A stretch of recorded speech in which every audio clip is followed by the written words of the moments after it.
કરજણ તાલુકાના પુનિતપુરા ગામમાં વીજ પાવર ફિક્સ્યુએશન થવાના કારણે ગામ લોકોને નુકસાની થતા કરજણ વીજ કંપનીમાં લેખિતમાં અરજી કરવામાં આવી હતી।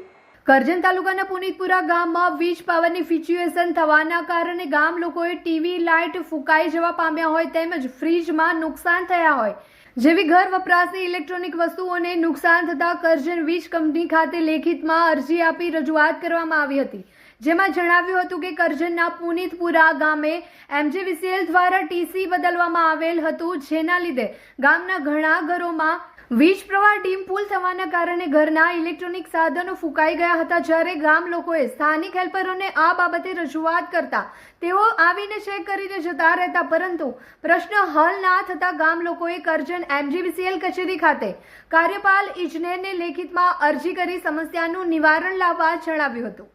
રારોડ સબસ્ટેશન જે જીબી આવેલું છે ત્યાં કરતી પાવર સપ્લાયમાં પુનિતપુરા ગામની અંદર આવે છે।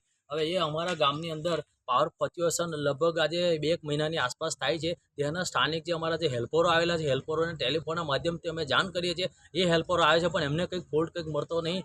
ત્યારબાદ કરજણ તાલુકાના જે મેન જીબી જે આવેલું છે એ જીબીના જે સક્ષમ મેન અધિકારી યોગેશ સાહેબ અને સંજય પ્રજાપતિ સાહેબને મેં ટેલિફોનના માધ્યમથી જાણ કરી હતી કે સાહેબ અમારા ગામમાં પાવર ફ્લક્ચ્યુએશન થાય છે અને તમારા હેલ્પરોને અમે જાણ કરી પણ એમનાથી કંઈ ફોલ્ટ મળતો નથી, માટે તમે જગ્યા પર આવીને કંઈક ચેક કરો। બાકી અમારા ગામમાં 3 થી 4 જણા લોકોના ટીવી ફૂંકાઈ ગયા છે, એકનું ફ્રીજ ફૂંકાઈ ગયું છે, મારે પોતાનો બીજા રૂમમાં પંખો ફૂંકાઈ ગયો છે, અમુક જણના LED બલ્બ ફૂંકાઈ ગયા છે।